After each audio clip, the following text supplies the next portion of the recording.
සියලුම ආතරයිටිස් රෝග සඳහා රාජපුර හන්දි තෙල ඔබ සුවෙන් තබයි.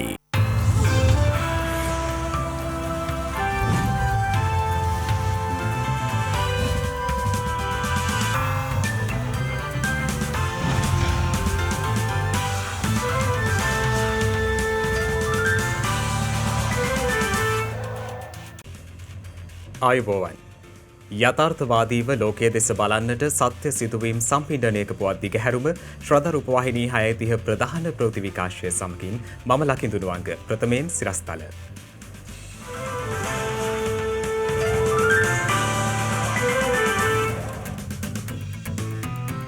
මෙරට නව කොවිඩ් පොකුරක් ඇතිවීමේ අවදානමක් ගැන රාජ්‍ය අමාත්‍යවරයාගෙන් හෙළිදරව්වක්. විශේෂයෙන්ම තව සති 3-4කින් අපිට බලාපොරොත්තු වෙන්න පුළුවන් ගුරු පොකුරක් මේ රටේ ඇති වෙයි කියලා. කොවිඩ් වලින් මරණයට පත් වූවන් සහ ආසාදිතයින් බහුතරයක් එන්නත් ලබා නොගත් පිරිස බව හෙළිවෙයි. බුදු මග යමින් ඉන්දීය කොවිඩ් අභියෝගයට මුහුණ දුන් අයුරු එරට අගමැති පවසයි. ඉන්දුනීසියාවේ බාලි දූපතේ ඔක්සිජන් හිඟයක්.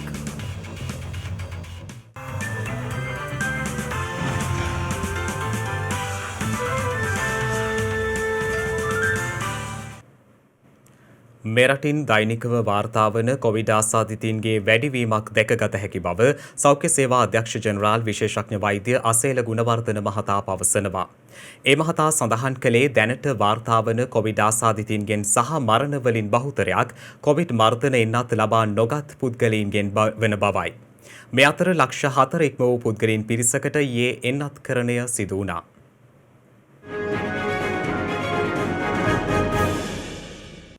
ඊයේ දිනේ මෙරටින් නව කොවිඩ් ආසාදිතයින් 1737 දෙනෙකු වාර්තා වුණා. ඒ අතරින් ආසාදිතයින් 1707 දෙනෙකු අලුත් අවුරුදු කොවිඩ් පොකුරේ ආසාදිතයින් ලෙසයි වාර්තා වුණේ. එමෙන්ම විදේශයන් සිට පැමිණි 30 දෙනෙකුද ඊයේ හඳුනාගත් ආසාදිතයින් අතරට අයත්. මේ අතර ඊයේ දිනේ වැඩිම කොවිඩ් ආසාදිතයින් පිරිසක් වාර්තා වුණේ කොළඹ දිස්ත්‍රික්කයෙන්. එම සංඛ්‍යාව 330ක්. එමෙන්ම සෙසු ආසාදිතයින් අතරින් ගම්පහ දිස්ත්‍රික්කයෙන් ආසාදිතයින් 236ක් වාර්තා වූ අතර කළුතර දිස්ත්‍රික්කයෙන් වාර්තා වූ ආසාදිතයින් සංඛ්‍යාව 156ක් ලෙසයි දැක්වෙන්නේ. මේ වනිට ඩෙල්ටා වෛරස් ආසාදිතයන් කොපමණක් ලංකාව තුල හොයාගෙන තියෙනවද? සමස්තය රෝගීන් 68 දෙනෙක් මේ වනවිට ඩෙල්ටා ප්‍රභේදය ආශ්‍රිතව ශ්‍රී ලංකාව තුලින් වාර්තා වෙලා තියෙනවා. මේ වන විට කතා බහට ලක් වෙලා තියෙනවා මේ තුන්වෙනි රැල්ල අවසානයේ හතරවෙනි රැල්ලකට තමයි මේ ආරම්භයක්ද කියලා. තුන්වෙනි රැල්ල අවසානයක් දැක්කේ නෑ. නමුත් ඔබට දකින්න පුළුවන් පහුගිය දවස් කිහිපෙම යම්කිසි සුළු වැඩිවීමක් එතන හතරවෙනි රැල්ලක් නෙවෙයි මේ තුන්වෙනි රැල්ල තිබිච්ච ප්‍රමාණයම වැඩිවීමක් මෙම රෝගීන්ගේ පෙන්නුම් කරනවා. මේ අතර පෙරේදා තහවුරු කරන ලද කොවිඩ් මරණ 52ක් ඊයේ රජයේ ප්‍රවෘත්ති දෙපාර්තමේන්තුව වාර්තා කළා. එලෙස මියගිය පිරිස අතරට කාන්තාවන් 26ක් ඇතුළත් වන අතර පිරිමි පුද්ගලයින් 26 දෙනෙකුද ඒ අතරට අයත්. මෙලෙස කොවිඩ් ආසාදිත මරණ සංඛ්‍යාව 50 සීමාව ඉක්මවා යාම සිදුවන්නේ දින 9කට පසුවීම විශේෂත්වයක්. ඒ අනුව මේ වන විට මෙරට සමස්ත කොවිඩ් ආසාදිත මරණ සංඛ්‍යාව දැක්වෙන්නේ 4054ක් ලෙසයි. මරණ සංඛ්‍යාව දිගින් දිගට වාර්තා වෙනවා. මේකට හේතුව මොකක්ද? පෞද්ගලික සති 3ක මරණ දත්ත විශ්ලේෂණය කරාම අපිට දැනගන්න හම්බුනේ මෙම බොහෝ මියගිය අය තාම එන්නත් ලබාගෙන නැති බවයි. මරණයටපත් වෙන වැඩිහිටියන් බොහෝ දෙනෙක් එන්නත්කරණය කරගෙන නැහැ. ඒ නිසා බුදු 60ට වැඩි සියලුම වැඩිහිටියන් එන්නත මොන එන්නතද කියලා හොයන්න බලන්න එපා. අනිවාර්යෙන් ලබා ගන්න. මේ අතර කොවිඩ් එන්නත්කරණ වැඩපිළිවෙල යටතේ දිනක් තුළ සිදු කළ වැඩිම කොවිඩ් එන්නත්කරණය ඊයේ සිදු කර තිබෙනවා. එම සංඛ්‍යාව 4,12,111ක්. ඒ අනුව ඊයේ දිනේදී පමණක් සයිනෝෆාර්මෙන් අතේ පළමු මාත්‍රාව පුද්ගලයන් 3,66,022 දෙනෙකුට ලබා දී ඇති අතර එහි දෙවන මාත්‍රාව ලබා දී ඇති පුද්ගලයන් සංඛ්‍යාව 35,720ක්. ස්පුට්නික් එන්නතේ දෙවන මාත්‍රාවද ඊයේ 39 දෙනෙකුට ලබා දී තිබෙනවා. මොඩර්නා එන්නතේ පළමු මාත්‍රාව ඊයේ දිනේදී ලබා දී ඇති පුද්ගලයන් සංඛ්‍යාව 69,830ක්. මේ අතර තවත් සයිනෝෆාර්ම් එන්නත් මාත්‍රා මිලියන 1.6ක ප්‍රමාණයක් අනිද්දා අලුයම දිවයිනට ලැබීමට නියමිත බව කොළඹ පිහිටි චීන තානාපති කාර්යාලය නිවේදනය කළා. එම එන්නත් තොගය පරිත්‍යාගයක් ලෙස මෙරටට ලැබෙන බවයි වාර්තා වන්නේ. මෙය චීන රජය විසින් වෙනත් රාජ්‍යයකට ලබා දෙන වැඩිම එන්නත් ප්‍රමාණය වන අතර මෙරටට පරිත්‍යාගයක් ලෙස ලැබෙන විශාලතම එන්නත් ප්‍රමාණයද මෙයයි. මේ අතර රාජ්‍ය අමාත්‍ය මහාචාර්ය චන්න ජයසුමන මහතා සඳහන් කළේ ඇස්ට්‍රාසෙනෙකා එන්නතේ පළමු මාත්‍රාව ලබාගත් පුද්ගලයින් එහි දෙවන මාත්‍රාව ලබා ගැනීම සම්බන්ධව අනිසි බියක් ඇති කර නොගත යුතු ලෙසයි. ඇස්ට්‍රසෙනික එන්නත ලබාගත් කෙනෙක් නම් ඔබ දෙවනි මාත්‍රාව බලාපොරොත්තුවෙන් ඉන්න කෙනෙක් නම් කිසිසේත්ම අනියත බියක් ඇති කරගන්න එපා. ඉදිරි දින කිහිපයක කාලෙදී ජපාන රජය මගින් පරිත්‍යාගයක් ලෙස ලබා දෙන ඇස්ට්‍රසෙනික මාත්‍රා 14,70,000ක් ලැබීමට නියමිතයි. එය අද හෝ හෙට දිනේ ලැබෙන්න තමයි මුලින් සැලසුම් කරලා තිබුණේ. නමුත් අප දන්නවා ජපානයේ ටෝකියෝ නගරයේ තියෙන ඔලිම්පික් උළෙල නිසා භාණ්ඩ ප්‍රවාහනය කරන ගුවන් යානාවල යම්කිසි ප්‍රමාදයක් සිදු වෙලා තිනවා. ඇස්ට්‍රසෙනික එන්නත ලබා ගත්තට පස්සේ අපි දින 5ක් ඇතුළත උන්ට මේ එන්නත ලබා දීම සඳහා කටයුතු යොදලා තියෙනවා. එමෙන්ම මහාචාර්ය චන්න ජයසුමන මහතා සඳහන් කළේ ගුරුවරුන්ට කොවිඩ් එන්නත්කරණය සිදුව ඇතත් ඔවුන් තුළ තවමත් වෛරසයට එරෙහි නිසි ප්‍රතිශක්තිය ගොඩනැගී නොමැති බැවින් ඉදිරියේදී ගුරුවරුන්ගේ එකරාශීවීම මත ඔවුන් අතරින් නව කොවිඩ් පොකුරක් ඇතිවීමේ අවදානමක් පවතින බවයි. මේ අවස්ථාව මම හිතන්නේ ගුරුවරු ඉතාම අවදානමක සිටින්නේ. මොකද ලංකාවේ කිසිම ගුරුවරයෙක් මේ වෙනකොට එන්නත අරගෙන අඩුම ගානේ සති දෙකක් ගෙවිලා නැහැ. සිනෝෆාම් එන්නත තමයි ප්‍රධාන වශයෙන් අපි ගුරුවරුන්ට ලබා දුන්නේ. ඒ කියන්නේ පළවෙනි මාත්‍රාවෙන් සති 6කට පස්සේ තමයි එන්නත මගින් ඇඟේ ප්‍රතිදේහය ගොඩ නැගෙන්නේ. එතකොට අද මේ පාරට බහැලා ඉන්න උද්ඝෝෂණය කරන ඒකරාශී වල ඉන්න කිසිම ගුරුවරයෙක්ගේ සිරුරේ ප්‍රමාණවත් තරම් ප්‍රතිශක්තියක් නැහැ කොරෝනා වෛරසයට එරෙහිව. ඉතින් ඔවුන් දැඩි අවධානමක පසු වෙනවා. විශේෂයෙන්ම මේ ඩෙල්ටා ප්‍රභේදය පැතිරෙන අවස්ථාවේදී විශේෂයෙන්ම තව සති 3-4කින් අපිට බලාපොරොත්තු වෙන්න පුළුවන් ගුරු පොකුරක් මේ රටේ ඇති වෙයි කියලා. මේ වන විට වෛරසය ආසාදිතව රෝහල්වල ප්‍රතිකාර ලබන සමස්ත පුද්ගලයන් සංඛ්‍යාව 23,194ක් වන අතර වෛරසය ආසාදිතව සිට සුවය ලැබූ සමස්ත පුද්ගලයන් සංඛ්‍යාව දැක්වෙන්නේ 2,67,602ක් ලෙසයි. ලෝපුරා කොවිඩ් ආසාදිතයින්ගේ පැතිරීම ඉදිරියේදී තවත් වේගවත් විය හැකි බව ලෝක සෞඛ්‍ය සංවිධානය පුරෝකථනය කරනවා. ඩෙල්ටා කොවිඩ් ප්‍රභේදය ආසාදිතයින් මිලියන 200කට වැඩි සංඛ්‍යාවක් ඉදිරි සති කිහිපය තුළ ලෝපුරා වාර්තා විය හැකි බව ලෝක සෞඛ්‍ය සංවිධානය පවසනවා. එම සංවිධානය සඳහන් කළේ මේ වන විට ලෝපුරා රටවල් සහ කලාප 124කින් ඩෙල්ටා ප්‍රභේදය ආසාදිතයින් හඳුනාගෙන ඇති බවයි. ඒ අනුව ඉදිරියේදී මෙම කොවිඩ් වෛරස් ප්‍රභේදය ගෝලීය වශයෙන් ප්‍රමුඛ කොවිඩ් වෛරස් ප්‍රභේදය බවට පත්වනු ඇතැයි ලෝක සෞඛ්‍ය සංවිධානය පුරෝකථනය කරනවා. විශේෂයෙන් යුරෝපය සහ බටහිර පැසිෆික් කලාපයේ කොවිඩ් ආසාදිතයින් ඉහළ යමින් ඇති බවයි එම සංවිධානය පෙන්වා දෙන්නේ. එමෙන්ම සමහර බටහිර රටවල් වල මරණ සංඛ්‍යාව අඩුවීම නිසා පනවා ඇති කොවිඩ් සීමාවන් ලිහිල් කිරීම ආරම්භ කර ඇති බවද ඔවුන් පෙන්වා දෙනවා. කෙසේ වෙතත් එන්නත්කරණය මන්දගාමීව සිදු කරන රටවලට එලෙස කොවිඩ් සීමාවන් ලිහිල් කිරීම ඉදිරියේදී තර්ජනයක් විය හැකි බවයි ලෝක සෞඛ්‍ය සංවිධානය අවධාරණය කර ඇත්තේ. මේ අතර අග්නිදිග ආසියාවේ විශාලතම රට වන ඉන්දුනීසියානු කලාපය දරුණුතම කොවිඩ් රැල්ලක් සමග පොරබදිමින් සිටින බව විදෙස් මාධ්‍ය වාර්තා කළා. ඒ අනුව රට සෞඛ්‍ය අංශ සඳහන් කර ඇත්තේ ඉන්දුනීසියාවේ බාලි දූපතේ රෝහල්වල ප්‍රතිකාර ලබන රෝගීන් සඳහා වන ඔක්සිජන් අවශ්‍යතාවය ප්‍රමාණවත් තරම් නොමැති බවයි. එමෙන්ම රෝහලේ කටයුතු වලටද මේ වන විට බාධා එල්ල වෙමින් පවතින බවයි ඔවුන් පෙන්වා දී ඇත්තේ. සංචාරක වෙරළ කලාපයක් ලෙස ප්‍රසිද්ධ බාලි දූපත් සහ තවත් කලාප 15ක වසංගතය සඳහා පැන වූ සීමා අද දිනේ අවසන් වීමට නියමිතව තිබුණද ඒවා දීර්ඝ කළ යුතුද නැද්ද යන සම්බන්ධයෙන් තවමත් ඉන්දුනීසියානු බලධාරීන් පියවරගෙන නොමැති බවද ඔවුන් පෙන්වා දෙනවා. එමෙන්ම ලොව සිව්වැනි වැඩිම ජනගහනය සහිත රටවන ඉන්දුනීසියාවෙන් ගත වූ පැය 24 තුළද ලොව වැඩිම කොවිඩ් මරණ සංඛ්‍යාව සහ ආසාදිතයින් වාර්තා වී තිබෙනවා. ඒ අනුව ඊයේ දිනේදී රටින් කොවිඩ් ආසාදිතයින් 45,416ක් වාර්තා වී ඇති අතර වාර්තා වී ඇති මරණ සංඛ්‍යාව 1,415ක්. එරට සෞඛ්‍ය අංශ පෙන්වා දෙන්නේ වත්මන් කොවිඩ් වසංගතයේ කේන්ද්‍රස්ථානයේ බවට පත්ව ඇති ඉන්දුනීසියාව ඉන්දියාවෙන් පළමු වරට හඳුනා ගැනුණු ඩෙල්ටා ප්‍රභේදයේ ශීඝ්‍ර ව්‍යාප්තිය හේතුවෙන් කොවිඩ් වෛරසයේ දෙවැනි රැල්ල හමුවේ මහා ව්‍යසනයක් වෙත යමින් සිටින බවයි.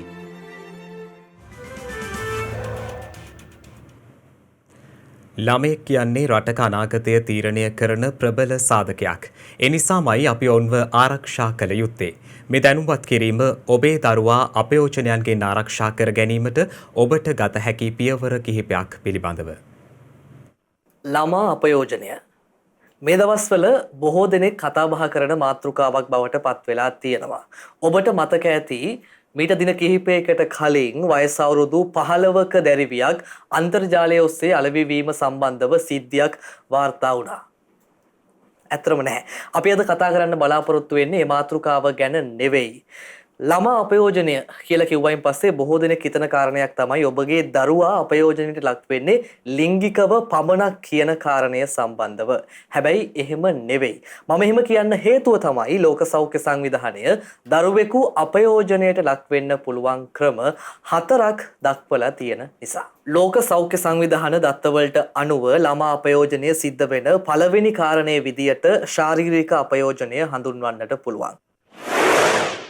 ශාරීරික අපයෝජනය කියලා කියන්නේ දරුවන්ට සිදුවෙන තාමත් ප්‍රබල හිංසනයක්. ගොඩාක් වෙලාවට අපි නොදැනුවත්වම දඬුවම් කිරීමේ චේතනාවෙන් දරුවන්ට මෙම අපයෝජනය සිදු කරන්න පුළුවන්. උදාහරණ වශයෙන් කියනවා නම් දරුවන් දන ගස්සලා තියෙනවා, එළියේ හිටවලා තියෙනවා, පහර දීම් සිදු කරනවා. මේ දෙන දඬුවම් නිසා දරුවන් ශාරීරිකව අපයෝජනයට පත් වෙන්න පුළුවන්. අපි වැඩිහිටියන් විදියට හොඳින් මතක තබා ගන්න ඕන දෙයක් තමයි මේ නිසා දරුවන්ගේ පෞරුෂයට විශාල හානියක් සිදු වෙනවා කියන එක. හැබැයි කොයි වෙලාවකවත් අපිට ඒ විදියට දරුවෙක්ට දඬුවම් කළා ශාරීරිකව අපයෝජනය කළා අපිට බලාපොරොත්තු වෙන්න බෑ හොඳ දරුවෙක් බිහි වෙයි කියන එක. ඔවුන් ගොඩක් වෙලාවට ශාරීරික අපයෝජනයට ලක් වුණාට පස්සේ සමාජගත වෙන්න ඉදිරියට එන්න බියක් දක්වනවා සහ ඒ පුද්ගලයන්ව ඔවුන් ප්‍රතික්ෂේප කිරීමේ ස්වභාවයක් පෙන්눔 කරනවා. මේ වගේ අවස්ථාවන් වලට පත් වුණාට පස්සේ දරුවන් අධ්‍යාපන කටයුතු වලට සමාජගත වෙන්න එහෙමත් නැත්නම් පවුලේ අයගෙන් ඈත් වෙලා ඉන්න හුරු වෙනවා. උදාහරණයක් විදියට ගත්තොත් සමහර දරුවෝ ඉන්නවා තාත්තා නිතරම ගහනවා බහිනවා නම් තාත්තා නිවාඩුවට ගෙදර එනකොට දරුවා කැමති නැහැ. මේක තියෙන ඛේදජනකම තත්වය තමයි බොහෝ වෙලාවට දරුවෙකු අපයෝජනයට නැත්නම් ක්‍රූරත්වයට භාජනය වෙන්නේ තමන්ගේ පවුලේ කෙනෙක් නැත්නම් තමන්ගේ සමීපතමයෙකු අතින්ම වීම යන කාරණේ සම්බන්ධව. ඒ නිසා දෙමව්පියන් විදියට ඔබට වගකීමක් තියෙනවා. ඒ කාර්යබහුලත්වය නිසා හෝ අපේ නොසැලකිල්ල නිසා හෝ දරුවන්ට මේ දේ සිද්ධ වුණා කියන එක නිදහසට කරුණක් නෙවෙයි. ඔයා නම් හරිම නරක ළමෙක්. යාළුවා ඔයාට වඩා ලකුණු ගද්දී ඇයි ඔයාට බැරි යාළුවට වඩා ලකුණු ගන්න? ඔයාට ඕක කරන්න බෑ. ඔයා උතනින් අයින් වෙන්න. මෝඩයා. වගේ වචන වලින් ආදරණීය අම්මේ තාත්තේ ඔබේ දරුවාට ආමන්ත්‍රණය කරනවා ඇති. හැබැයි ඔබ දන්නවද මේ වගේ වචන වලිනොත් ඔබගේ දරුවාව අපයෝජනයකට ලක් වෙන්න පුළුවන් කියන කාරණය. ගොඩක් වෙලාවට මේ මානසික අපයෝජනය සිදු වෙන්නේ සමාජයටත් වඩා පවුල ඇතුළෙන්ම තමයි. ළමයෙක් මොනවා හරි දඟ වැඩක් කරාට පස්සේ අම්මා විසින්ම කියනවා දරුවන්ට හවසට තාත්තා එනකන් ඉන්නකෝ තාත්තා ආවහම හොඳට ගුටි කන්න පුළුවන්. ඒ වගේ මේ නිවාඩුවට තාත්තා ආවහම ඔයාව කොහෙවත් එක්කගෙන යන එකක් නැහැ. එතකොට අර දඟලන් නැතුව ඉන්න දරුවට විතරක් කෑම, තෑගි භෝග, ඇඳුම් පැළඳුම් අරගෙන දෙනවා කියලා දරුවව මානසිකව ලොකු පීඩනයකට පත් කරනවා. අවශ්‍ය තැන්වලදී දරුවන්ට දැනෙන්න ආදරය කළා දරුවන්ට දුකක් හිතෙන්නේ නැති වෙන විදියට මේ දේවල් තේරුම් කරලා දෙන එක මේ වගකීම කියන එක අපි මතක තියාගන්න ඕන. ඔබේ දරුවා අපයෝජනයෙන් ආරක්ෂා කරගත හැකි තවත් ක්‍රම කිහිපයක් පිළිබඳව අපි හෙටත් අපගේ ප්‍රවෘත්ති විකාශයෙන් ගෙන එන්නට සූදානම්. කොවිඩ් වසංගතයෙන් දැඩි ලෙස පීඩාවට පත් තම රට යථා තත්ත්වයට පත්වීමේදී බුදුරජාණන් වහන්සේ දේශනා කළ ධර්මය මනාසේ ඉවහල් වූ බව ඉන්දියා අග්‍රාමාත්‍ය නරේන්ද්‍ර මෝදි මහතා පවසනවා. ඉන්දියාවේ ධර්මචක්‍ර දින සැමරුමට එක්වෙමින් ඉන්දියා අග්‍රාමාත්‍යවරයා මේ බව සඳහන් කළා. ඉන්දියානු රජයේ සංස්කෘතික කටයුතු අමාත්‍යාංශය අනුග්‍රහය යටතේ ජාත්‍යන්තර බෞද්ධ සම්මේලනය මෙලෙස ධර්මචක්‍ර දිනය සැමරීමට කටයුතු යොදා තිබුණා. ලෝපුරා බෞද්ධයන් විසින් මෙම දිනය සමනු ලබන්නේ ධර්මචක්‍ර පාර්වතන දිනය හෝ ධර්මචක්‍රය හැරවීම ලෙසිනුයි. මෙම දිනේ බෞද්ධයන් හා හින්දු භක්තිකයන් විසින් ගුරු පූර්ණිමා ලෙස ගුරු ගෞරවය සනිටුහන් කරන දිනයක් ලෙසයි සමනු ලබන්නේ. එවර මෙම සැමරුම් මුලල ඉන්දියා ජනාධිපති රාම්නාත් කෝවින්ද් මහතා හා ඉන්දියා අග්‍රාමාත්‍ය නරේන්ද්‍ර මෝදි මහතාගේ ප්‍රධානත්වයෙන් සිදු කෙරුණා. මේ එහිදී අදහස් දැක්වූ ඉන්දියා අග්‍රාමාත්‍යවරයා නමෝ බුද්ධාය අද අපි ගුරු පූර්ණිමාවද සමරනවා. මෙම දිනේදී තමයි බුදුරජාණන් වහන්සේ උන්වහන්සේගේ පළමු ධර්ම දේශනය සිදු කරමින් ලොවට ශ්‍රේෂ්ඨ දහමක් දායාද කළේ. බුදුරජාණන් වහන්සේගේ මෙම දර්ශනය ලෝකයේ යහපත මුදෙසා නිර්මාණය වීම ස්වභාවිකයි. අත්හැරීම සහ ඉවසීම බුදුරජාණන් වහන්සේ දේශනා කරලා තියෙනවා. මේවා වචන පමණක් නෙවෙයි. බුදුරජාණන් වහන්සේ උන්වහන්සේ වැඩ සිටි කාලයේ පළමුව ධර්මය දේශනා කළේ උන්වහන්සේගේ ශිෂ්‍යයින් 5 දෙනෙකුට විතරයි. ඒත් අද වන විට බුදුදහමෙන් පෝෂණය ලබන පිරිස් වගේම බුදුදහම විශ්වාස කරන පිරිසක් ලෝකේ පුරා විහිදී පැතිරී ඉන්නවා. මිත්‍රවරුනි, බුදුරජාණන් වහන්සේ අපට ජීවිතය කියන්නේ මොකක්ද කියන එක ගැන සම්පූර්ණ දැනුමක් ලබා දුන්නා. එහිදී උන්වහන්සේ අප මෙතරම් දුක් විඳීමට හේතුව සහ ඒ ජය ගන්න පුළුවන් කොහොමද කියලා පැහැදිලි කරලා තියෙනවා. මිත්‍රවරුනි, අද සමස්ත මනුෂ්‍ය වර්ගයාම අර්බුදයකට මුහුණ දීලා ඉන්නේ. ඒ කොරෝනා වසංගත ස්වරූපයෙන්. ඉන්දියාව තමයි එහිදී වඩාත්ම දුෂ්කරම අවස්ථාවන්ට මුහුණ දීලා හිටියේ. ඒත් බුදුරජාණන් වහන්සේගේ මාර්ගය අනුගමනය කරමින් අපි පෙන්නවා වඩාත්ම දුෂ්කර අභියෝගයන්ට මුහුණ දිය යුතු ආකාරය මොකක්ද කියලා. අද වන විට සියලු රටවල් සහයෝගීතාවයෙන් ගමන් කරමින් සිටින අතර බුද්ධ දර්ශනය අනුගමනය කිරීම එකිනෙකාගේ ශක්තිය බවට පත්වෙමින් තියෙනවා. धम्मपद कहता है नहीं वैरेन वैरानी संपत्तिध कुदाचन अवैरेन च संपत्ति एस धम्मो सनंततो. නොසිතූ ජීවිත සංසිද්ධියක් නිසා සිනහව සඟවාගත් කඳුලක කතාවක් මේ. දඹුල්ල ලග්ගල ප්‍රදේශයේ ජීවත් වන ඇය අපට සිහිපත් කරන්නේ වටිනා කාරණයක්. ඉස්කෝලේ ළමයි පන්තියට පුවාම ළමයි එන්නේ නෑ මංගාවට. ළමයි කැමති නෑ එන්න. ටීචර්ලා නම් එහෙම නෑ. අනිත් ළමයි එන්නේ නෑ මංගාවට. බස් වල යනකොට සීට් එකේ ඉඳගෙන යනකොට අනිත් ඒ සීට් එකේ ඉඳ ගන්න අය ආට මෙහෙට මෙව වෙනවා ඉඳ ගන්න නෑ. ඒලාට මොකද ඉතින් පුතාට? දුක හිතෙනවා. ඇගේ කඳුළු කොයිතරම් ප්‍රබලද කියලා හිතෙනවද? හිර කරගත් දුක කඳුළු විදියට එළියට එද්දී අපිට හිතන්න ලොකු කාරණයක් ඇය ඉතුරු කරනවා. ඇය නෙත්මී මේ වසරේ සාමාන්‍ය පෙළ විභාගයට මුහුණ දෙන්න බලාපොරොත්තුවෙන් සිටින දරුවෙක්. කුඩා කාලයේදීම පොතු කබර නම් රෝගී තත්වයට මුහුණ දෙන්නට සිදුවීම නිසා ඇය අපහසුතා ගණනාවකට මුහුණ දෙනවා.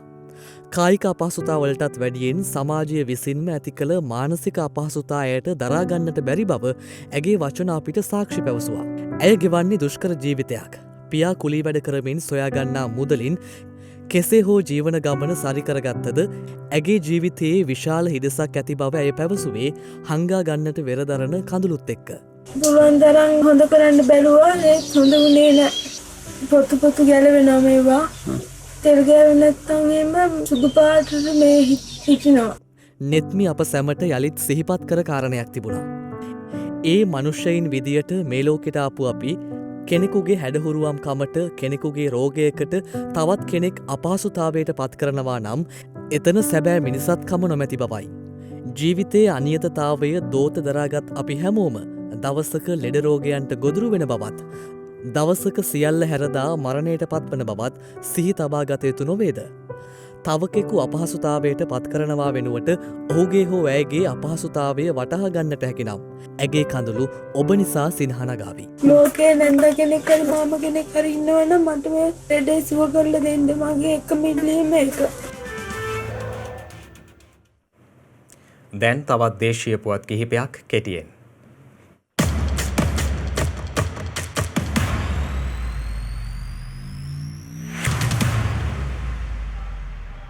ශ්‍රී දළදා වහන්සේ උදෙසා සිදු කරන තේවා කටයුතු අස්ගිරි මහා විහාර පාර්ශවයෙන් මල්ලතු මහා විහාර පාර්ශවයට පැවරීම මල්ලතු අස්ගිරි උබේ මහා විහාරයේ මහානායක ස්වාමින්ද්‍රයන් වහන්සේ දෙනමගේ සහ දියවඩම නිලමේ ප්‍රදීප් නිලංග දෑල මහතාගේ ප්‍රධානත්වයෙන් ඊයේ පස්වරුවේ දළදා මාලිගා පරිශ්‍රයේදී සිදු කෙරුණා.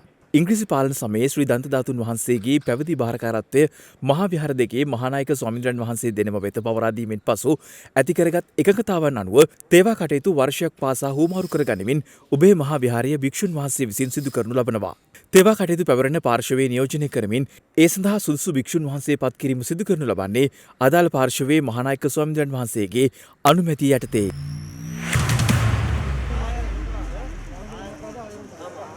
වැටුප් පරිපාලක සභාව විසින් වතු කම්කරුවන්ගේ දිනක වැටුප රුපියල් 1000 දක්වා වැඩි කරන ලෙසට වතු සමාගම් වලට නියෝග කළද එම වැටුප වතු සමාගම් විසින් ලබා නොදෙන ලෙස පවසමින් වතු කම්කරු වෘත්තීය සමිති කිහිපයක වතු කම්කරුවන් පිරිසක් අද හැටන් මස්කලේ ප්‍රදේශයේදී උද්ඝෝෂණයක නිරත වුණා. ඔවුන් සඳහන් කළේ වතුකම්කරුවන්ට දිනක වැටුප රුපියල් 1000 දක්වා වැඩි කිරීමට රජය විසින් පියවර ගත්තද වැවිලි සමාගම් විසින් එම වැටුප ගෙවීමට දැනට දිනක වැටුපට නෙළන අමු තේදළු කිලෝ 18 වෙනුවට කිලෝ 20ක් නෙළන ලෙසට බල කරන බවයි.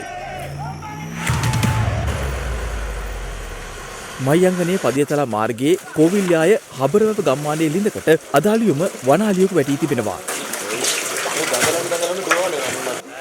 කෙසේ වෙතත් ගම්වාසීන් හා වනජීවි නිලධාරීන් එක්ව මෙම වනාලියා ගොඩ ගැනීම සඳහා විශේෂ මෙහෙයුමක් දියත් කිරීමටයි පියවරගෙන තිබුණේ. ඒ අනුව ලිඳ ගැඹුරු වීම හේතුවෙන් මෙම වනාලියා ගොඩ ගැනීමට මහත් පරිශ්‍රමයක් දැරීමට උන්ට සිදු වුණා. කෙසේ වෙතත් වනාලියා ගොඩට ගැනීමෙන් පසු ප්‍රතිකාර කිරීමටයි වනජීවි නිලධාරීන් පියවර ගත්තේ.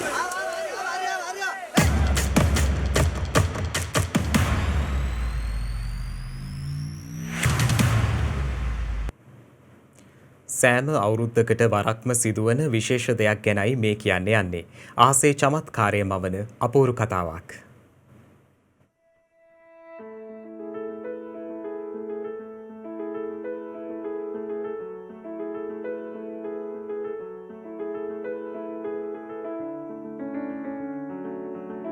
අහස පුරා ලස්සන රටාවන්. එක එක අතට චලනය වෙමින් මේ මැවෙන රටා කොච්චරනම් ලස්සනද? ආයෙත් බලන්න. වෙලාවකට එකතු වෙනවා. තව වෙලාවකට කොටස් වලට බෙදිලා යනවා. අවසානයේ මවන්නේ අපූර්ව රටාවන්. ඉතින් අහස්තලයේ මේ විදියට රටා මවන්නේ කුරුල්ලන්. මේ සංක්‍රමණික කුරුල්ලන්. ඉතාලියේ රෝම නගරයේදී තමයි මේ දර්ශනය දකින්නට පුළුවන් වෙන්නේ. යුරෝපයේ සහ කැනේඩියාවේ ඉඳලා රෝමය හරහා මේ කුරුල්ලන් සංක්‍රමණය වෙනවා. මේක හැම වසරකදීම සිදුවෙන දෙයක්. ස්ටාලිංග්ස් කියන නමින් හඳුන්වන කුරුල්ලන් තමයි මේ විදියට අහස පුරා සැරිසරන්නේ. දන්නවද? මේ විදියට පියාඹන කුරුල්ලන් ගණන මිලියන 10ක් වගේ වෙනවා. එනිසාම මුළු අහස් තලයම ඒ කුරුල්ලන්ගෙන් වැසී තියෙනවා. අහස් තලයේ විතරක් නෙවෙයි පොළව මට්ටමිනුත් මේ කුරුල්ලන් සමහර වෙලාවට පියාඹනවා. මේ දර්ශනය ඇත්තටම ලස්සනයි.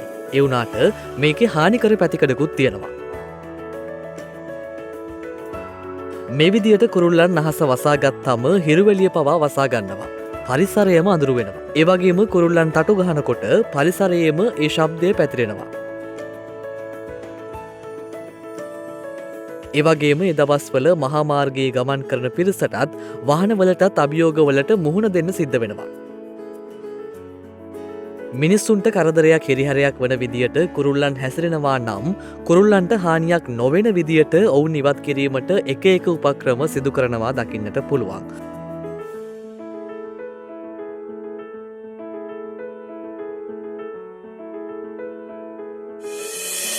මේ දේවල් මේ විදියට සිදු වුණාට මේ අපූර්ව චමත්කාරය කරන්නේ නම් දර්ශනීය බවක්.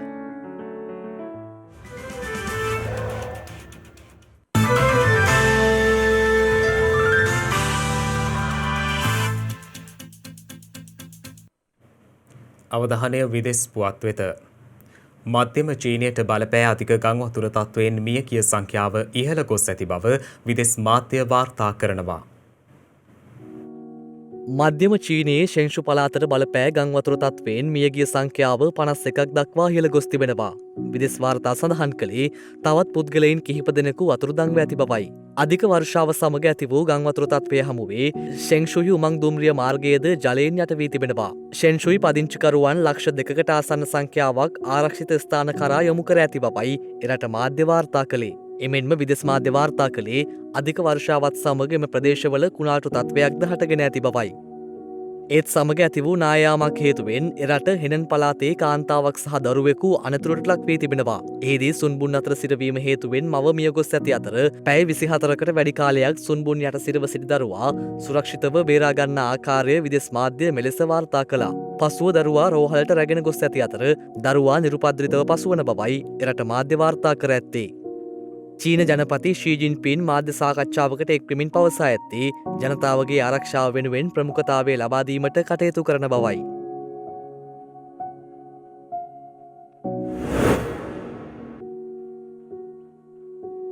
මේ අතර ඇෆ්ගනිස්තානයෙන් ඉවත්වයාමේ අවසන් අධීරයේ පසුවන ඇමරිකානු හමුදා කන්දහාර් ප්‍රදේශයේ තලයිබාන් සටන්කාමීන් ඉලක්ක කර ගුවන් ප්‍රහාර 4ක් එල්ල කර තිබෙනවා. විදේශ මාධ්‍ය වාර්තා කළේ ඇෆ්ගන් රජය කළ ඉල්ලීමකට අනුව තලයිබාන් සටන්කාමීන් විසින් අත්පත් කරගත් කාලතුවක්කු යුද ටැංකිය අතුරු යුදෝපකරණ ඉලක්ක කර මෙම ප්‍රහාරය දියත් කර ඇති බවයි. කෙසේ වෙතත් ඇමරිකාව ඇෆ්ගනිස්තානයෙන් හමුදා ඉවත් කර ගැනීමේ වැඩපිළිවෙල තුළ තලයිබාන් සංවිධානය ඉලක්ක කර යළි ප්‍රහාර එල්ල නොකරන බව ඇමරිකානු ආරක්ෂක ලේකම් ලොයිඩ් ඔස්ටින් පසුගියදා ප්‍රකාශ කර තිබුණා. එමෙන්ම ඇමරිකානු හමුදා ඉවත්ව යාමත් සමග තලීබාන් ක්‍රියාකාරීත්වය ඉහළ ගොස් ඇති අතර එරට සියලු දේශ සීමාවන්ගෙන් හරි අඩක්ම දැනටමත් තලීබාන් සටන්කාමීන් විසින් අත්පත් කරගෙන තිබෙනවා. මෙම තත්ත්වය හමුවේ කාබුල් අගනුවර සහ තවත් ප්‍රදේශ දෙකක හැර පළාත් 31කට රාත්‍රී 10 සිට අලුයම 4 දක්වා රාත්‍රී ඇඳිරි නීතිය පැනවීමටයි ඇෆ්ගන් රජය පියවරගෙන ඇත්තේ.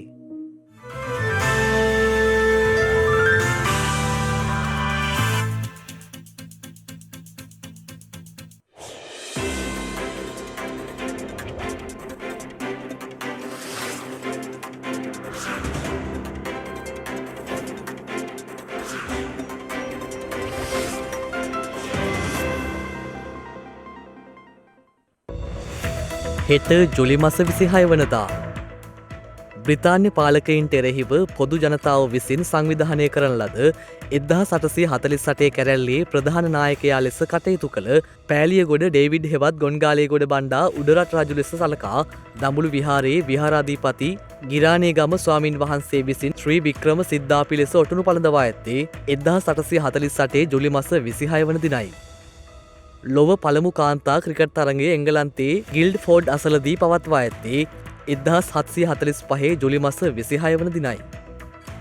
ලෝපතල සාහිත්‍යදර ජෝර්ජ් බර්නාඩ් ෂෝ උපත ලබා ඇත්තේ 1856 ජුලි මස 26 වන දිනයි.